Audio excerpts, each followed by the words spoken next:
আসসালামু আলাইকুম। কুপটে বাংলা পক্ষ থেকে সবাইকে স্বাগতম। শিক্ষার্থী, আশা করি তোমরা প্রত্যেকে ভালো রয়েছো, সুস্থ রয়েছো।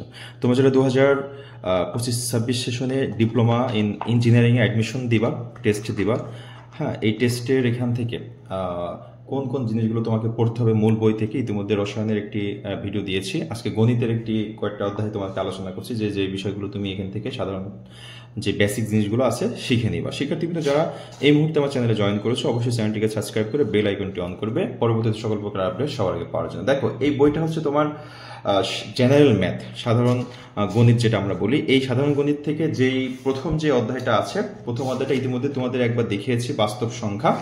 এই বাস্তব সংখ্যার এখান থেকে মোস্ট ইম্পর্টেন্ট যেই টপিকগুলো রয়েছে সেটা হচ্ছে, আমি যদি এখানে তোমাদেরকে বলি যে মূলদ সংখ্যা এবং অমূলদ সংখ্যা, এই দুটো তোমাদেরকে ভালোভাবে শিখতে হবে। এছাড়া হচ্ছে দশমিক ভগ্নাংশ, সসীম দশমিক ভগ্নাংশ, তাছাড়া হচ্ছে যেটা আমরা দেখব এখানে কিছু শর্ত আছে। দেখো, এই শর্তগুলো তোমাকে একবার হলেও পড়ে নিতে হবে। পেজ নাম্বার 4, পেজ নাম্বার 4-এর যে শর্ত সেটা হচ্ছে, আমরা যদি দেখি যে এবিসি বাস্তব সংখ্যা হলে এ ইন্টু বি প্লাস সি সমান এ বি প্লাস এসি, আবার অবাস্তব হলে এখানে যে শর্তগুলো আছে এই শর্তগুলো তোমাকে পড়ে নিতে হবে। এখান থেকে একটা প্রশ্ন আসার সম্ভাবনা রয়েছে।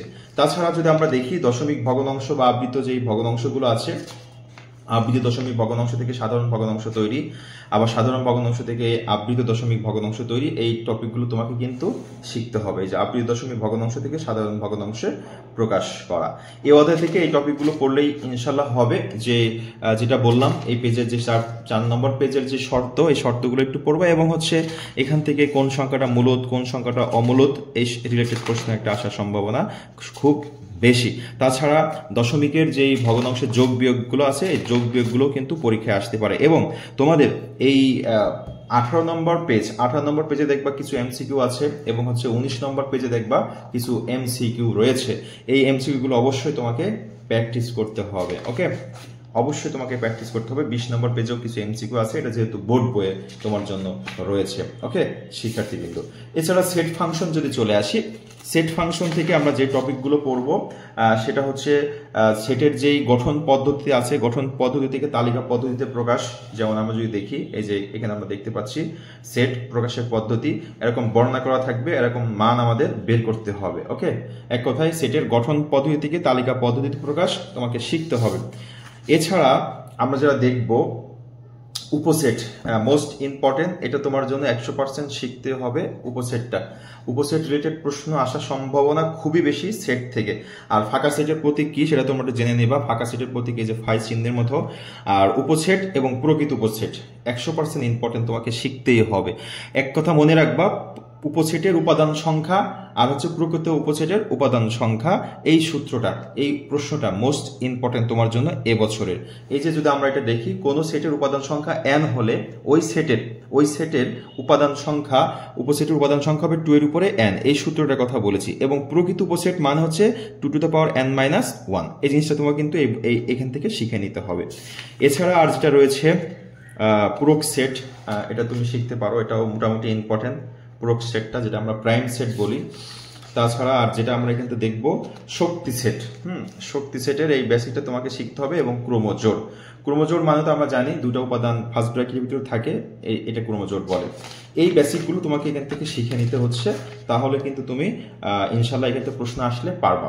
এরপর যদি আমরা অন্যয়ে চলে যাই, সেট ফাংশনে চলে যাই, সেট ফাংশন থেকে যেই জিনিসগুলো ইম্পর্টেন্ট সেটা আমি তোমাদেরকে দেখিয়ে দিব।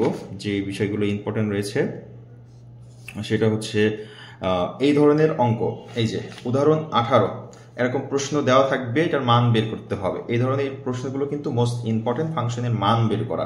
তাছাড়া কোনটা ফাংশন, কোনটা হচ্ছে অন্যায় বা ফাংশন নয়, এটা তোমাকে পড়তে হবে। এবং ডোমেন রেঞ্জ মোস্ট ইম্পর্টেন্ট, কোনো অন্যায় দিয়ে থাকলে ডোমেন এবং রেঞ্জ কিন্তু তোমাকে বের করতে হইতে পারে। হ্যাঁ, এই অধ্যায়ে এই আর কিছু নেই।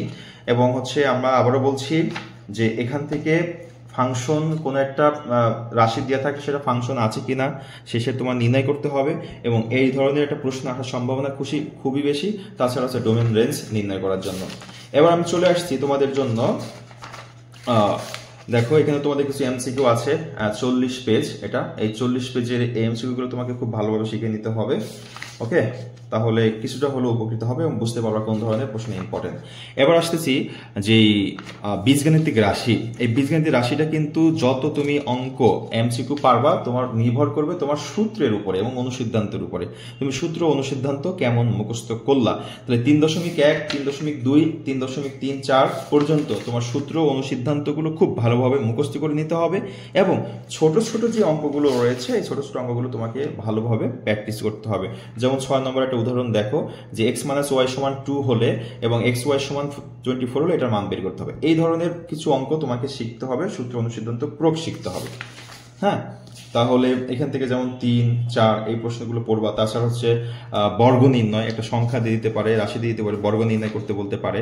হ্যাঁ, এই প্রশ্নগুলো তোমাকে পড়তে হবে। ঘন নির্ণয় এইটা তোমাকে কিন্তু শিখতে হবে। তাছাড়া হচ্ছে আমরা যদি দেখি ছোট ছোট যে অঙ্কগুলো রয়েছে এবং এই ধরনের অঙ্ক কিন্তু মোস্ট ইম্পর্টেন্ট। 16 নম্বর উদাহরণটা, হ্যাঁ এটা ইম্পর্টেন্ট, যেটা কমন অঙ্ক, যেগুলো আমরা এসএসসিতে খুব বেশি করে পড়েছি, সেই রিলেটেড প্রশ্ন কিন্তু পরীক্ষায় আসবে। এছাড়া উৎপাদক বিশ্লেষণ তোমাকে শিখতে হচ্ছে। উৎপাদক বিশ্লেষণ যেগুলো শিখবে তোমরা একটু বেসিক, দেখলে মনে হবে জটিল, কিন্তু বিষয়টা বেসিক রিলেটেড। হ্যাঁ, যেমন উদাহরণ যদি আমরা একটু দেখি, এই যে এই ধরনের উৎপাদকগুলো তুমি একটু শিখে নিবা, ইনশাল্লাহ খুব ভালো হবে। উৎপাদক বিশ্লেষণ শিখবা। এছাড়া ভাগশেষ উপপাদ্য রয়েছে। ভাগশেষ উপপাদ্য 3.4, এই 3.4টা তুমি প্রশ্ন আসলে যে কোনো পদ্ধতিতে প্রমাণ করতে পারবা। এই ধরনের অঙ্কেরটা আসার সম্ভাবনা আছে, কারণ এটা ব্যবহার ক্যালকুলেটর ইউজ করে খুব সহজেই করা যায়। এটা তোমরা একটু শিখবা। এরপর 3.5, 3.5-এও কিন্তু কিছু সূত্র রয়েছে। এই সূত্রগুলো তোমাকে পড়তে হবে। যেমন মুনাফার যে সূত্রটা I = P/NR, I = P/NR, তাছাড়া A আছে P+I, এখানে একটা সূত্র আমরা P × 1 + NR, এই সূত্র তোমাকে পড়তে হবে। আর চক্রবৃদ্ধি মুনাফার ক্ষেত্রে এই সূত্রটা তোমাকে পড়তে হচ্ছে। হ্যাঁ, তাছাড়া কাজ রিলেটেড কিছু সূত্র আছে। W = QNX, এই সূত্র D = VT, এই সূত্র আমার পদার্থবিজ্ঞান যারা সায়েন্সের স্টুডেন্ট তোমরা কিন্তু পড়েছ। হ্যাঁ, এই সূত্র রিলেটেড ছোট ছোট অঙ্কগুলো তোমাকে কিন্তু শিখতে হবে। ওকে, এছাড়া হচ্ছে আচ্ছা, এই অধ্যায় পর্যন্ত আজকে তোমাদেরকে দেখালাম। অনুশীলনী 3.5 পর্যন্ত যে বিষয়গুলো যেভাবে ইম্পর্টেন্ট বললাম, এগুলো তোমরা অবশ্যই বেসিক কিন্তু শিখে নেবে। সবার জন্য শুভকামনা থাকলো। পরবর্তীতে কোনো ভিডিওর জন্য আবার আমন্ত্রণ জানাচ্ছি। আল্লাহ হাফেজ।